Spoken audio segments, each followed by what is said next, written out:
Can you introduce yourself, sir?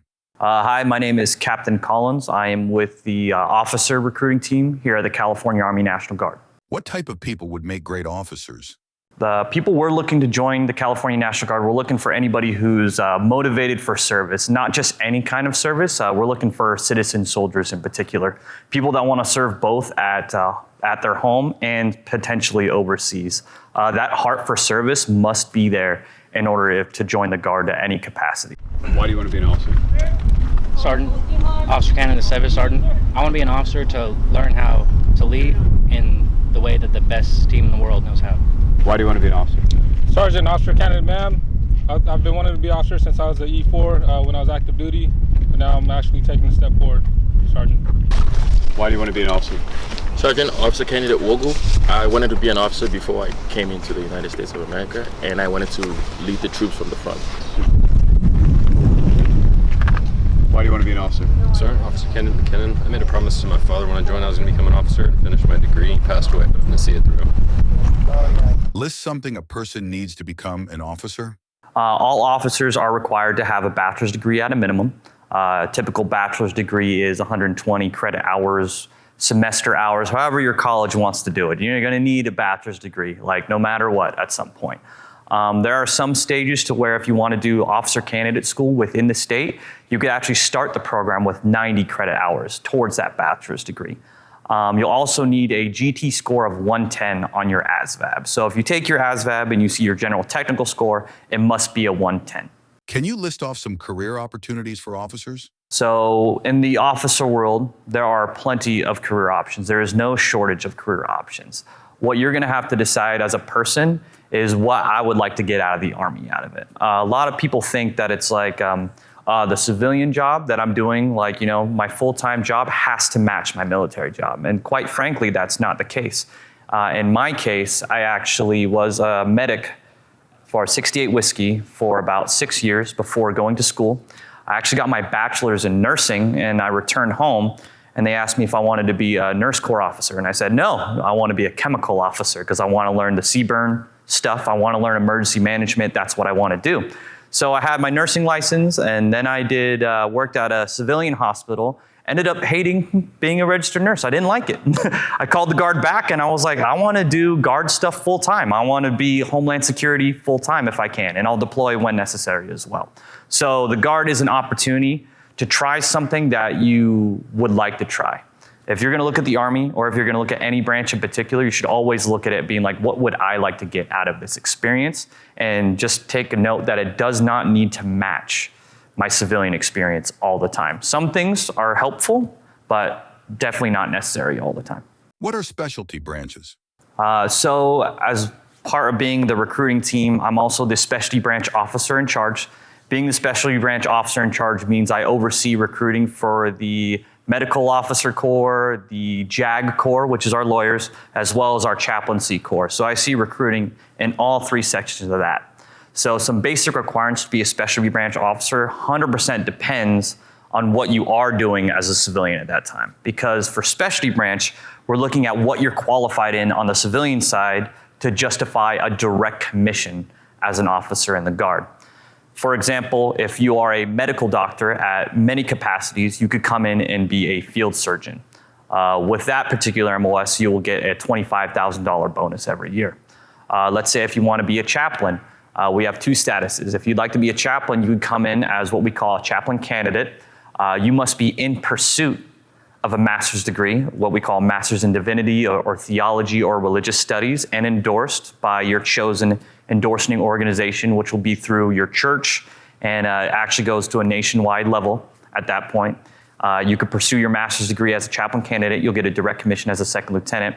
And then if you get that master's degree, you're recognized as a full-fledged chaplain for that. So once you complete, you'll reappoint as a full-fledged chaplain.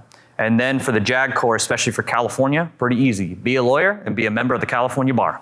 Done. Your direct commission, come on in. Any unique incentives for officers such as student loan repayments or cash incentives? It'll be different for every single branch. So particular, we're looking for a lot of chaplains for people who want to pursue ministry. We'll help you out with that. We'll pay up to $80,000 worth of your student loans for those who are interested in ministry and in chaplaincy in the Guard, that could be a good way to get a good start into ministry, is saying, hey, I'm going to be part of this program. Will the Guard pay it? And yes, we'll pay up to $80,000 worth of your student loans, so you don't have to worry about that aspect. Kind of points to the shortage that we're looking for, especially in Northern California, for chaplains and with people with ministry experience. How does the uniform benefit soldiers?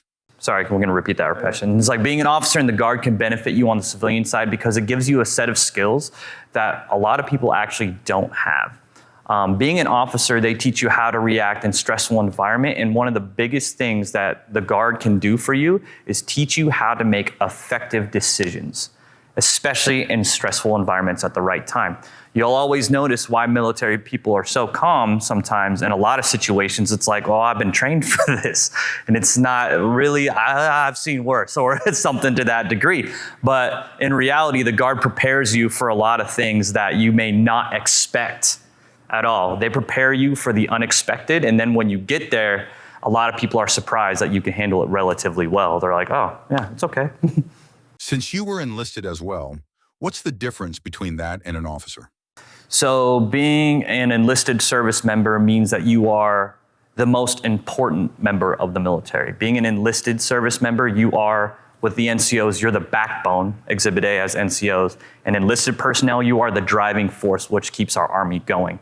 It's like you are the workhorse. You work as hard as you can, as fast as you can, as quick as you can, and as an officer, our job is to be able to take care of you and to manage that aspect and to help meet the mission. So we give direction while you guys execute the mission as best as possible, which is why in the Guard and in the Army, you'll see a lot of officers serving food, especially during the holidays. And there's a reason for that, because you guys execute our plan. So where you guys execute the mission, we are writing the order. So it's really on officers to be the most professional, the best at their jobs, because your guys' situations depend on it. Your livelihoods could depend on it one day. So being an officer implies that you have a desire to be the best of the best, especially within your wheelhouse for the most part. Let's get off topic real quick.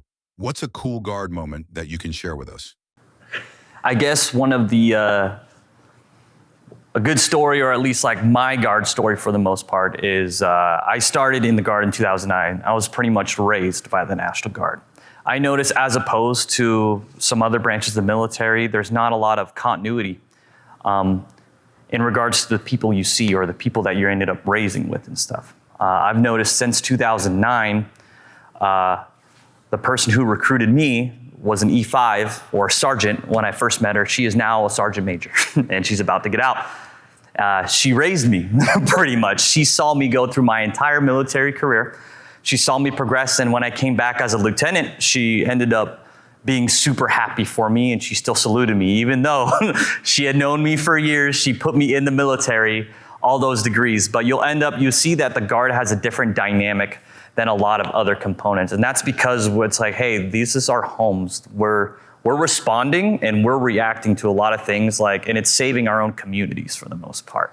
Where other branches where you may drill in another state, but you live here or something like that, or even active duty, you're moving around a lot. And the Guard, it's definitely a different field. I guess my Guard experience is when I activate to save my own house, when there's a fire, or when it's civil unrest, it's like, hey, I live in Sacramento, I'm right here being activated as well. I am from this area, so I have vested interest in all of those things. So I would say my Guard experience has been my whole entire life.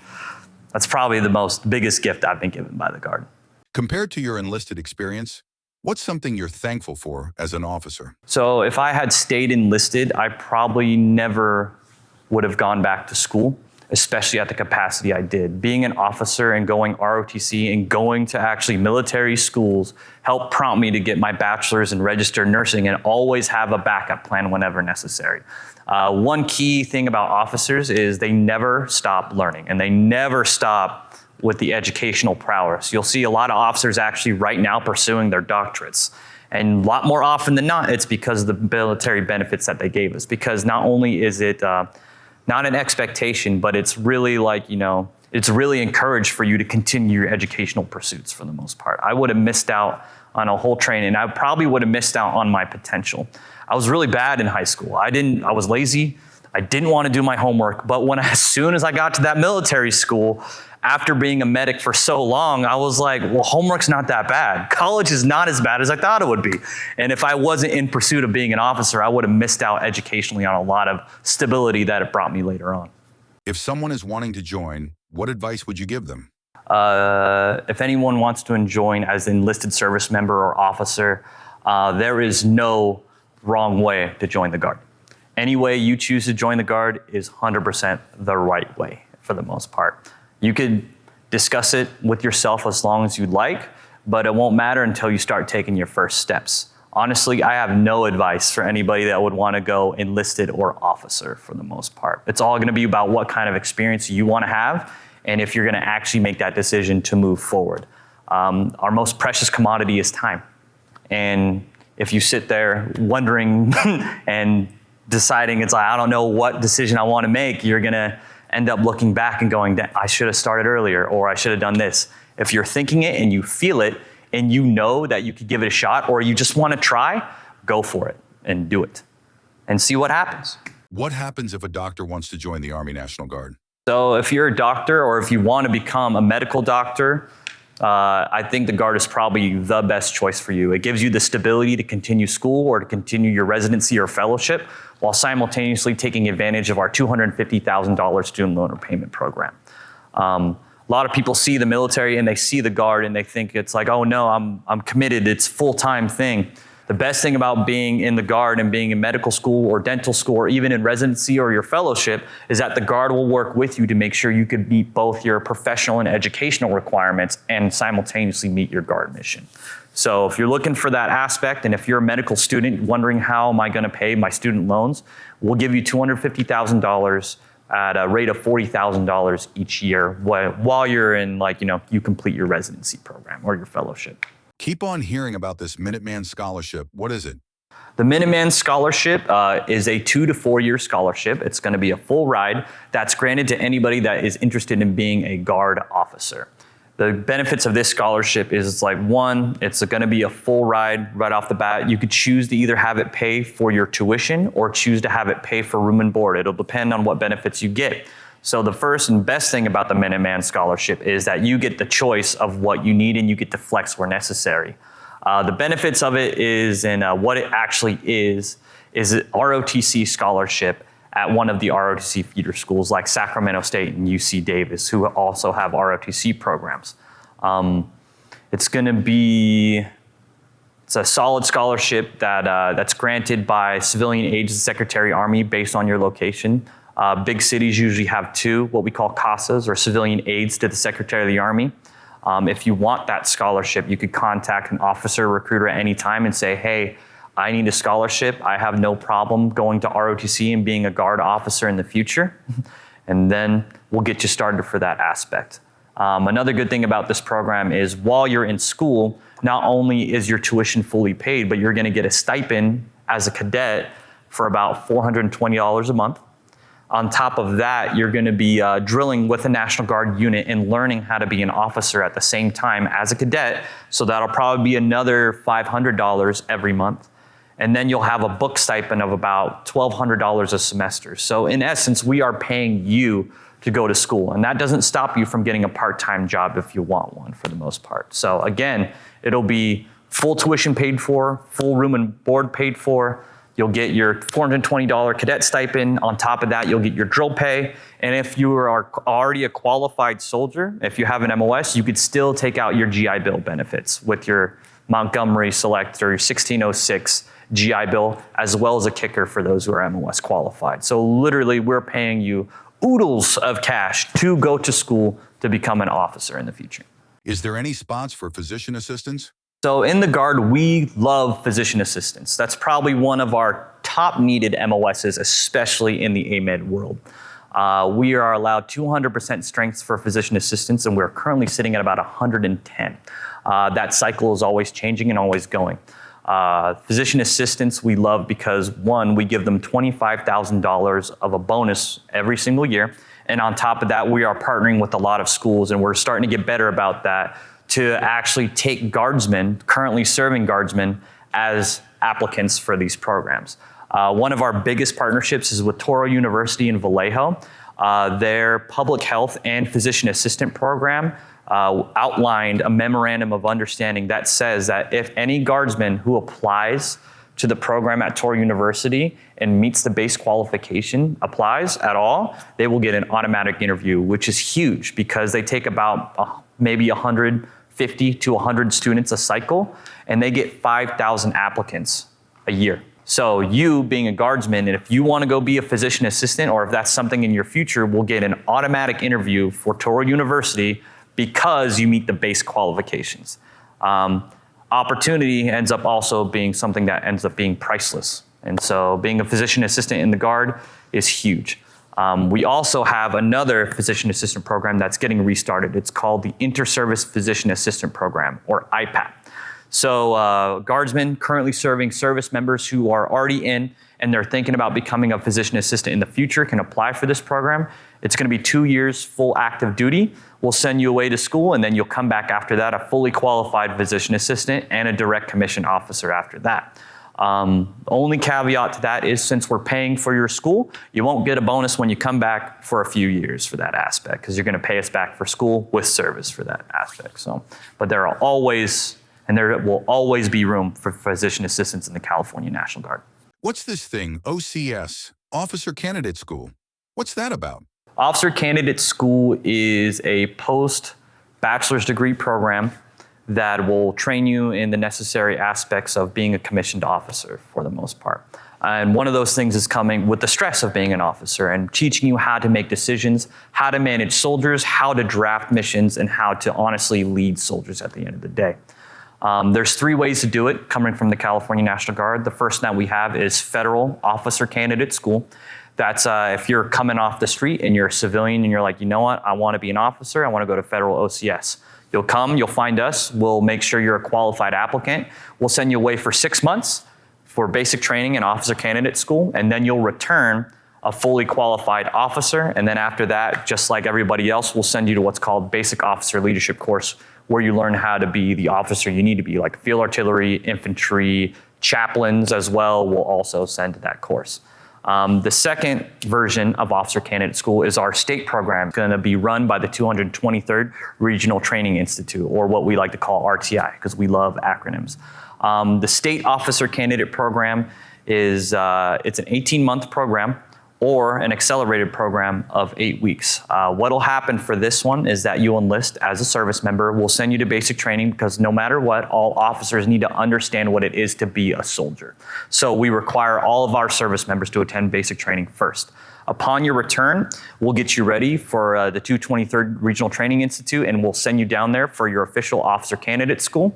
And depending on, how quickly you want to go, your life events, if you meet some qualifications, if let's say you're the best of the best, they'll determine what type of program you want to be in, the traditional 18-month program or the accelerated 8-week. I know the Training Institute also has a hybrid program as well. No matter what happens, we as the officer recruiter just help to prepare you to get to OCS.